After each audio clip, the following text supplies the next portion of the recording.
రెండో కొరింథీయులకు రాసిన పత్రిక తీసుకున్న పిల్లరా 6వ అధ్యాయం 16 నుంచి 18 నుంచి చదువుకుందాం. అందులో ఒక వచనం మీదే మనం దృష్టి ఉంచి ఆ వాక్యాన్ని మనం నేర్చుకుందాం. పిల్లరా, ఇక్కడ మనం చూసినట్లయితే 14వ వచనం నుంచి మనం కానీ గమనించినట్లయితే అక్కడ చాలా స్పష్టంగా రాయబడి ఉంది. చాలా విషయాలు రాయబడి ఉంది కదా. ఒక కంపారిజన్ అక్కడ రాయబడి ఉంది. ఏం రాయబడి ఉంది అనేది అది కాదు మనకి ముఖ్యము. కానీ మనకి ముఖ్యమైన వాక్యం ఏంటి అని చూస్తే 17వ వచనం 18వ వచనం 17వ వచనము 18వ వచనం మీరు గమనించినట్లయితే అక్కడ ఒక స్పష్టమైన మాట ఒకటి రాయబడి ఉంది. దానికి ముందు ఏమిటంటే వీరి మధ్య నుండి మీరు వైదొలిగి, లేకుంటే వీరి మధ్య నుండి మీరు బయలు వెళ్ళి మీరు దేవుని కొరకు ప్రత్యేకంగా ఉండాలని దేవుడు చెప్తున్నాడు. అంతేకాదు, ప్రతి అపవిత్రమైన కార్యాన్ని మీరు ముట్టకూడదు. అపవిత్రమైన దానిని do not touch no unclean thing, నేను మిమ్మును చేర్చుకొందును. ఈ మాట నోట్ చేసుకోండి. నేను మిమ్మును చేర్చుకొందును. ఈరోజు మన వాక్యానికి అంశం నేను మిమ్మును చేర్చుకొందును. 18వ వచనం I will be a father to you, నేను మీకు తండ్రిగా ఉందును, మీరు నాకు కుమారులుగా ఉందురని సర్వశక్తి గల దేవుడు సెలవిచ్చుచున్నాడు. హల్లెలూయా, హల్లెలూయా. ఈ 17వ వచనం మనకు అర్థం అవ్వాలంటే 14వ వచనం నుంచి చదవాలి. కానీ అది కాదు మన వాక్యం. మన వాక్యం ఏంటంటే దేవుడు ఏమంటున్నాడంటే నేను నిన్ను చేర్చుకుందును. ఎప్పుడు చేర్చుకుంటాడు అనేది మనం కొద్దిగా దాన్ని ధ్యానించుకున్న తర్వాత మనం మిగతా వాక్యంలోకి వెళ్దాం.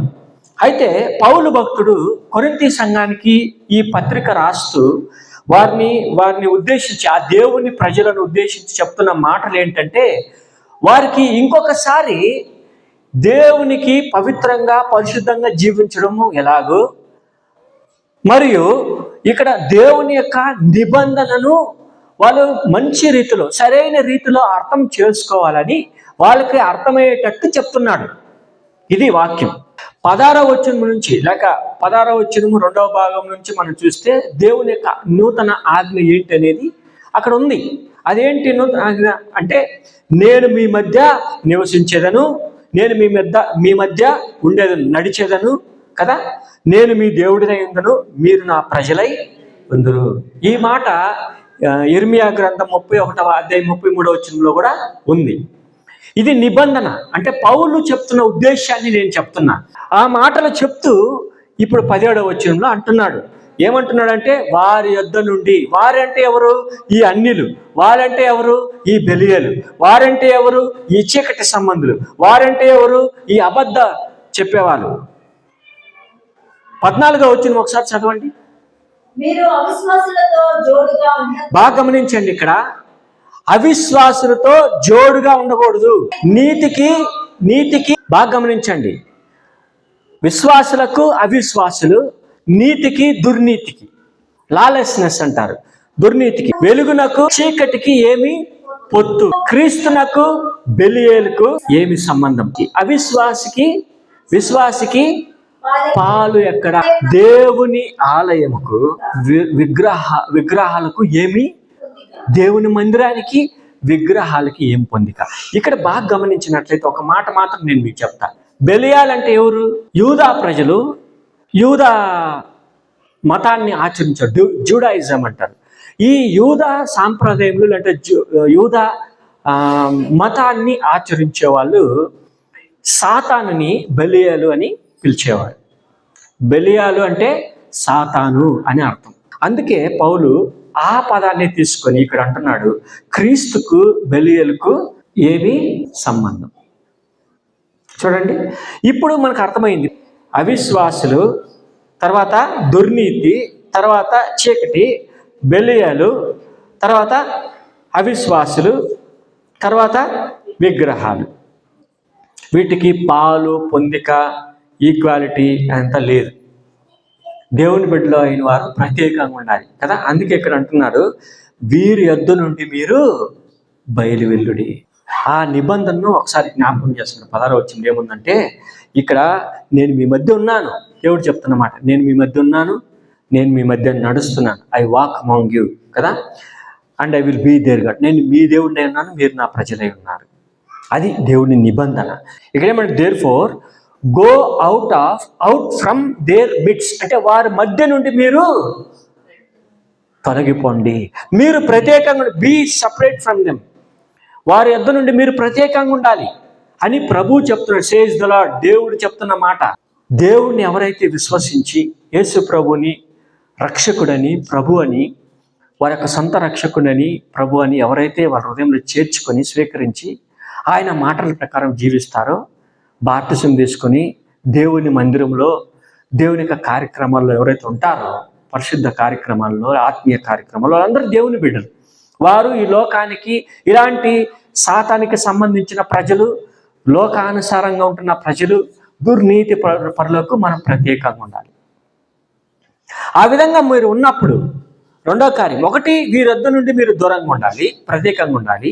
రెండవది ఏంటంటే అపవిత్రమైన దానిని మీరు ముట్టకూడదు. దేవునికి ఏది హేయమైనదో, దేవునికి ఏది అసహ్యమైనదో, దేవునికి ఏది అయిష్టమో, దేవునికి ఏది ప్రీతికరంగా లేదో వాటిని మనం ముట్టకూడదు. హల్లెలూయా. దేవునికి హేయమైన కార్యాలు, అపవిత్రమైన కార్యాలు మనం ముట్టకూడదు. ఆయన ఏమంటుంటే ఇశ్రాయేలు నా జ్యేష్ఠ పుత్రుడు అంటున్నాడు. ఆయన మన తండ్రి. ఇక్కడ 18వ వచనంలో చెప్పిన రీతిగా నేను మీకు తండ్రిగా ఉండును. ఆ మాట నిర్గమకాండంలో చూసినట్లయితే ఇశ్రాయేలుని సొంత కదా జ్యేష్ఠ పుత్రుడుగా ఆయన ఎన్నుకుంటున్నాడు. చెప్తున్న మాట, ఈ ఇశ్రాయేలు నా జ్యేష్ఠ పుత్రుడు, ఫస్ట్ బోర్న్ కదా, నా జ్యేష్ఠ పుత్రుడు. అప్పుడు ఆయన మనకి తండ్రి. ఇప్పుడు ఆ తండ్రి చెప్తున్న మాట పాత నిబంధన కాలంలో, పాత నిబంధన లేఖనాల్లో మనం కానీ చూసినట్లయితే ఆయన చెప్పిన నిబంధన ఏంటి, లేకపోతే ఆయన చెప్తున్న మాట ఏంటంటే, మన నాజరీన్ యొక్క మోటో కానీ లేకపోతే ఉద్దేశం కానీ ఏంటి అంటే, ఆయన పరిశుద్ధుడు కనుక మనమును పరిశుద్ధులుగా ఉండవాలి. ఇప్పుడు దేవుడు పరిశుద్ధుడు, మనం కూడా పరిశుద్ధంగా ఉండాలంటే, దేవుడు పరిశుద్ధుడు అన్నప్పుడు ఆయనకు గుణగణాలు ఏంటి, ఆయన యొక్క ప్రవర్తన ఏంటి, లేదంటే ఆయన యొక్క కార్యాలు ఏంటి, ఆయన యొక్క క్యారెక్టరిస్టిక్స్ ఏంటి, ఆయన యొక్క యాట్రిబ్యూట్స్ ఏంటి, ఆయన యొక్క గుణాతిశయాలు ఏంటి, ఇవన్నీ ఆయన పరిశుద్ధుడు అన్నప్పుడు ఆయనలో న్యాయం ఉంది, నీతి ఉంది, ప్రేమించే గుణం ఉంది, క్షమించే గుణం ఉంది కదా. ఇది పరిశుద్ధత. దేవుడు పరిశుద్ధుడు అంటే పాపము చేయనివాడు, పాపమును సహించనివాడు. యేసు ప్రభు గురించి తన శిష్యులు చెప్తున్న మాట ఏంటంటే, ఆయనలో ఏ పాపమును లేదు అన్నారు. మన దేవుడు పరిశుద్ధుడు, ఆయనలాగా తన బిడ్డలు కూడా ఉండాలి. దేవుని యొక్క పోలిక ఏంటి అంటే, మనకి ముక్కు, కండ్లు, నోరు, చెవులు ఇవన్నీ ఉన్నాయి కదా, ఆ ప్రకారంగానే ఉంటాడా అని దేవుడు ఆ విధంగా ఉంటాడని మనల్ని ఆ విధంగా చేశాడా? ఆయన పోలికంటే అది కాదు. ఆయనకు ఆధ్యాత్మికమైన గుణలక్షణాలు. హల్లెలూయా. ఆయన పరిశుద్ధుడు, అది ఆయన గుణలక్షణం. ఆ గుణలక్షణం మనం కూడా కలిగి ఉండాలి. ఆయన పరిశుద్ధుడు కనుక మనమును ఆయన్ని వెంబడించేవారు, ఆయనను పూజించేవారు, ఆయనను ఆరాధించేవాళ్ళు, ఆయనను సేవించేవాళ్ళు కదా, ఆయనను ఘనపరిచేవాళ్ళు, వారందరూ కూడా పరిశుద్ధంగా ఉండాలి అని దేవుడు కోరుకుంటున్నాడు. ఇక్కడ అందుకే ఇక్కడ ఏమంటుందంటే, మీరు ఏది కూడా అపవిత్రమైన దానిని ముట్టకూడదు.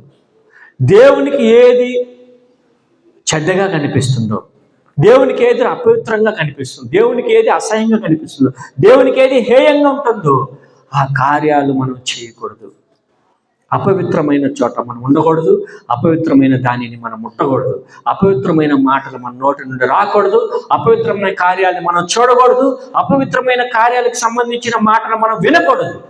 దేవునికి హేయమైన కార్యాలు ఏది మనం చేయకూడదు. అది దాని అర్థం. ఆయన ఇంకొక మాట అంటున్నాడు, 17వ వచనం లాస్ట్ లైన్, మరియు నేను మిమ్మును చేర్చుకొందును, నేను మీకు తండ్రిని అయ్యుందును, మీరు నాకు కుమార్తెలుగా ఉందును. ఇప్పుడు మనం గమనించినట్లయితే ఈ విశ్వాసులను వారి యొక్క పరిశుద్ధతను కాపాడుకోవాలని పౌలు అక్కడ ఉంటున్న భక్తులకు, దేవుని బిడ్డలకి తెలియజేస్తూ సెలవిచ్చిన మాట అది. వాళ్ళ యొక్క పవిత్రతను మీరు కాపాడుకోవాలి, పరిశుద్ధతను వారు కాపాడుకోవాలి.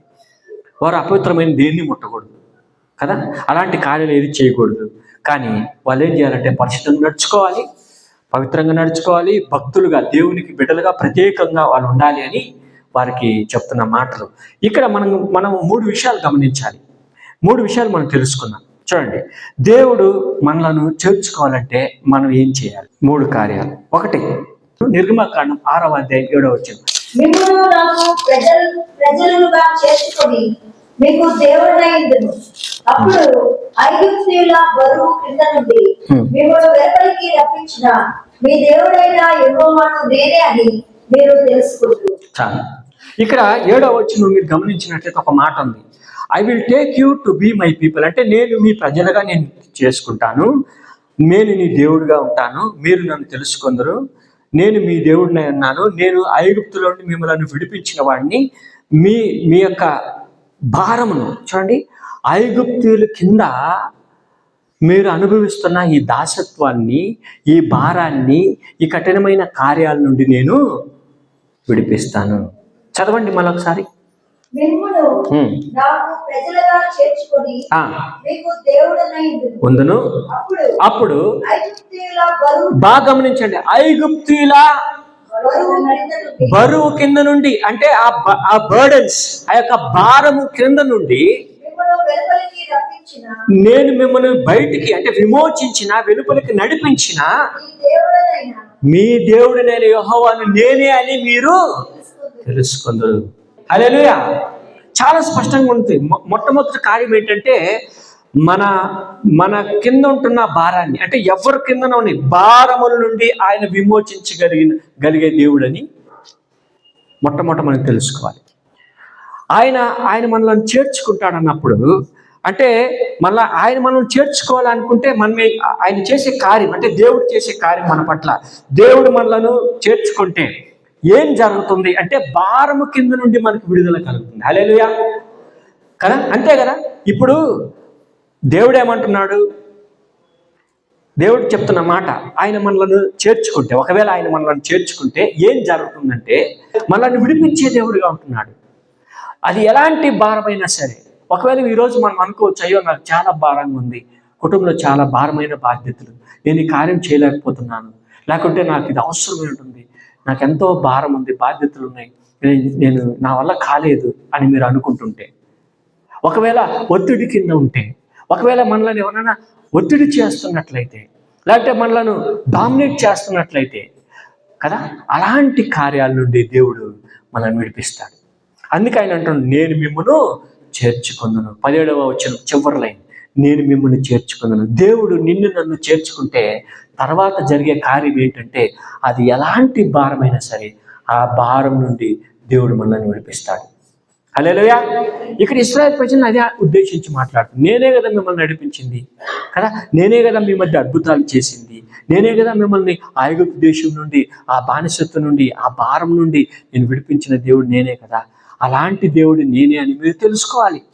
తెలుసుకునేది మాత్రమే కాదు, మీ తరములకు దాన్ని బోధించాలి. ఇశ్రాయేలీయుల పట్ల ఐగుప్తు దేశం నుండి దేవుడు వారిని నడిపించినప్పుడు దేవుడు చేసిన కార్యములను వారి తరతరములకు వారు గుర్తుండిపోవాలని, తరతరములకు దేవుడు చేసిన కార్యాలు తెలియచేయాలని దేవుడు పదే ఇశ్రాయేలు ప్రజలకి, నాయకులకు, పెద్దలకు హెచ్చరిస్తున్నాడు. మీ పిల్లలకి చెప్పాలి దేవుడు చేసిన అద్భుతములు, మీరు కృతజ్ఞత కలిగి ఉండాలి. అది దేవుడు కోరుకునేది. ఈరోజు మనం కూడా దేవునికి కృతజ్ఞత కలిగి ఉండాలి.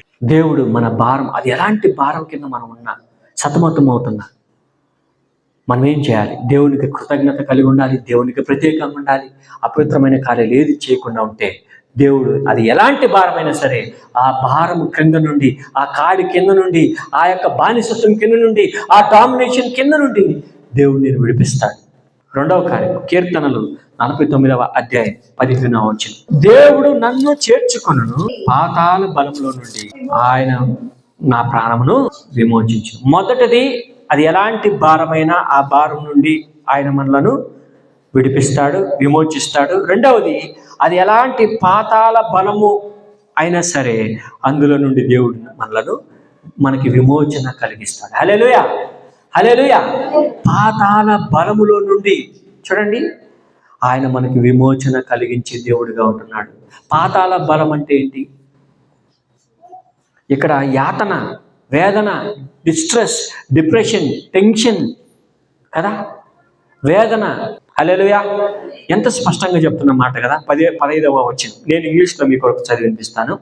But God will ransom my soul from the power of Sheol. అంటే ఆ పాతాళ బలం అంటే అలాంటి అనుభవంలో మనం దిగజారిపోతున్నా కూడా, అంత వేదన చెందితే, అంత బాధలో ఉన్నప్పుడు, అలాంటి బాధలు మనకు కలిగినప్పుడు, ఏం చేయలేని స్థితి, ఏమి తోచదు, మనకి ఏం చేయాలో తెలియదు, ఎటు వెళ్ళాలో తెలియదు, ఏం చేయాలో తెలియదు, ఎవరిని అడగాలో తెలియదు, ఎవరు మనకు ఆలోచించాలో తెలియదు, అయోమయమైన పరిస్థితుల్లో మనం ఉన్నప్పుడు, దిక్కుతోచని పరిస్థితుల్లో మనం ఉన్నప్పుడు, వేదనతో ఉన్నప్పుడు, కన్నీటితో ఉన్నప్పుడు, శారీరకంగా కృంగిపోతున్నప్పుడు, శారీరక బలహీనతలు మనలను కృంగదీస్తున్నప్పుడు, దేవుడు ఆ భారం నుండి మనకు విమోచన కలిగిస్తాడు ప్రియులారా. హల్లెలూయా. అదే అంటున్నాడు, but God will ransom my soul from the power of Sheol and he will receive me. ఆయన నన్ను చేర్చుకుంటాడు. దేవుడు మనలను చేర్చుకోవాలంటే, లేకుంటే దేవుడు మనలను చేర్చుకున్నప్పుడు జరిగే కార్యం ఏంటి? రెండవ కార్యం అంటే ఆయన మనలను చేర్చుకుంటాడు. ఎప్పుడు చేర్చుకుంటాడు? ఆ పాతాళ బలంలో నుండి మనల్ని విడిపించి ఆయన చేర్చుకుంటాడు. ఈరోజు ప్రతి హృదయంలో, ప్రతి కుటుంబంలో, ప్రతి వ్యక్తిగత జీవితంలో కదా, ప్రతిసారి మనము ఎదుర్కొంటున్న విషయాలు ఇవన్నీ మనల్ని విడిపిస్తాడు. అది ఎలాంటి భారమైన, ఎలాంటి వేదన అయినా, ఎంత నొప్పి అయినా, మనకెంత కష్టం వచ్చినా, సమస్యలున్నా, దేవుడు వాటన్నిటి నుండి ఆయన మనకు విమోచన కలిగించే దేవుడు అంటున్నాడు. అందుకే అంటున్నాడు ఈ మాట, ఈ అధ్యాయం కోరా కుమారులు రాసిన అధ్యాయం, కోరాహు కుమారులు రాసిన కీర్తన. ఈ కీర్తనలో 15వ వచనంలో చరణంలో చెప్తున్న మాట, ఆయన మనకి ఎలాంటి పాతాళ బలం మనల్ని చుట్టుముట్టిన, మనకు అలాంటి అనుభవంలోకి మనల్ని నెట్టివేసిన మన తండ్రి ఏం చేస్తాడు? అక్కడ నుంచి మనలను విమోచిస్తాడు, కాపాడుతాడు. హల్లెలూయా. మూడవ విషయం, కీర్తనలు 65వ అధ్యాయం 4వ వచనం మనం చదువుకొని ముగించుకున్నాం. నీవు ఆవరణలలో నివసించినట్లు నీవు ఏర్పరచుకొని చేర్చుకునేవాడు ధన్యుడు, దేవుని మందిరములో నుండి మనకి తృప్తి. హల్లెలూయా. 3వ వచనం మనం చదవండి. నా మీద మోపబడిన దోషములు భరించజాలనివి, నా అతిక్రమముల నిమిత్తము నీవే ప్రాయశ్చిత్తము చేయుదువు. ఇక్కడ 2వ వచనం చదవండి. మన దేవుడు ప్రార్థన ఆలకించేవాడు. ఆయన మన ప్రార్థన ఆలకిస్తాడు. ఈ లోకంలో ఉంటున్న సర్వ శరీరులు, మానవ కోటి ప్రజలందరూ దేవుని దగ్గరికి వెళ్లాల్సింది. దోషములు అతిక్రమం నిమిత్తము చేయదు.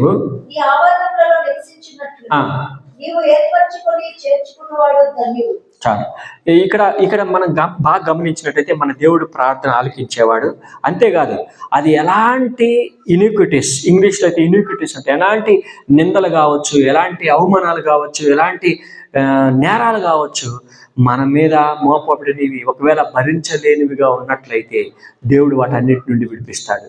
అంతేకాదు, ప్రతి అతిక్రమం నుండి దేవుడు మనలను కాపాడుతాడు. ఇక్కడ ఏంటంటే బాధలు, అది ఎలాంటి బాధ అయినా సరే మనల్ని కాపాడి ఆయన ఏం చేస్తున్నాడు?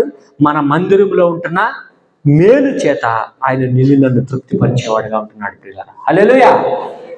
బాధల నుండి విమోచన కలుగుతుంది మనకి. మొట్టమొదటిది భారం నుండి విమోచన కలుగుతుంది, రెండవది పాతాళ బలములో నుండి మనకి విమోచన కలుగుతుంది, మూడవది బాధలు. అది ఎలాంటి బాధలైనా సరే మనం ప్రార్థించినప్పుడు దేవుడు వింటాడు. మన ప్రార్థన వినే దేవుడు ఆయన.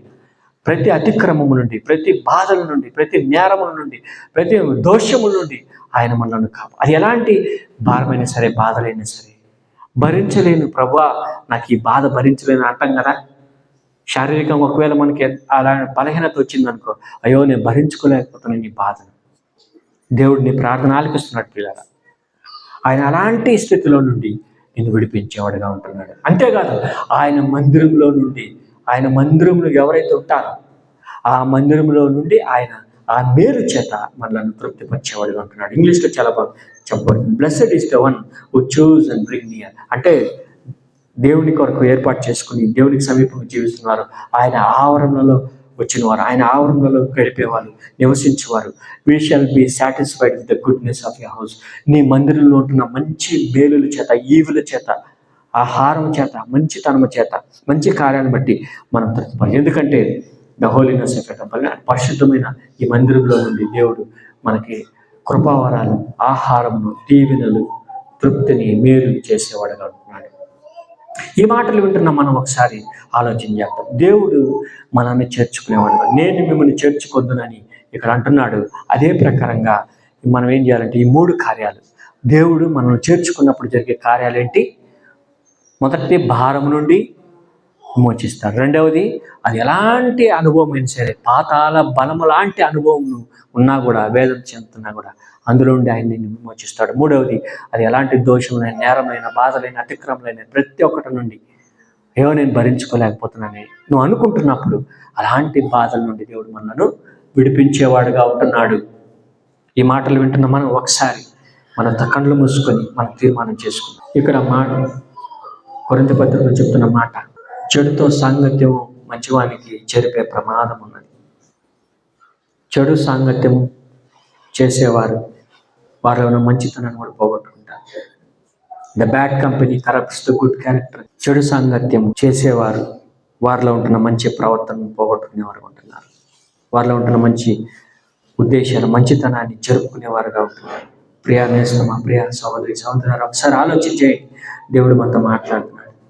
దేవుడు చెప్తున్న మాట, అపవిత్రమైన ప్రతి హాని నుండి నీవు దూరంగా జీవించి ఆయనకు దగ్గరగా జీవించినట్లయితే ఆయన నిన్ను చేర్చుకుంటాడు. ఆయన నిన్ను చేర్చుకున్నప్పుడు ప్రతి భారం నుండి, పాతాళ బలములో నుండి, బాధల నుండి ఆయన నిన్ను విడిపించేవాడుగా ఉంటున్నాడు. ఆయన నిన్ను చేర్చుకున్నప్పుడు ఆయన నీకు తోడుగా ఉంటాడు. కృపగల తండ్రి, మహోన్నతుడా, నీకు స్తోత్రం. ఈ మాటలను బట్టి అయా మమ్మల్ని బలపరచండి. మీరు మమ్మల్ని చేర్చుకొని మా తోడుగా ఉంటారని వాగ్దానం చేసిన దేవుడు, మేము నీకు ప్రత్యేకంగా ఉండి ఎలాంటి అపవిత్రమైన దాన్ని ముట్టకుండా పరిశుద్ధమైన జీవితం మేము జీవించినట్లయితే మీరు మమ్మల్ని చేర్చుకుంటారని వాగ్దానం చేశారు. మీరు మాకు తండ్రిగా ఉంటానన్నారు ప్రభు. మేము నీకు కుమారులుగా, కుమార్తెలుగా ఉంటామని మీరు సర్వశక్తిమంతుడైన దేవుడు మీరు సెలవిస్తున్నారు. అట్టి భాగ్యం మేము పొందుకోవాలన్నప్పుడు, అయా మీరు చేర్చుకున్నప్పుడు మాకు భారం ఉండదు, మాకు బాధలు ఉండదు, మాకు ఇలాంటి నరకయాతన ఉండదు ప్రభు. ఈ పాతాళమైన బలముతో కూడిన అనుభవం మాకు ఉండదు. వాటన్నిటి నుండి మమ్మల్ని విడిపించగలిగిన సమర్థుడి అటు కృప మాకు దయచేయండి. మమ్మల్ని విడిపించండి. నీ బిడ్డలుగా మీ లోకంలో మేము నీకు సాక్షులుగా వాడబోటకు నీ కృప మా పై నుంచి మమ్మల్ని నడిపించమని, బలపరచమని ఈ ప్రార్థన యేసుక్రీస్తు నామములో అడిగి వేడుకుంటున్నాము తండ్రి. ఆమేన్. ఆమేన్.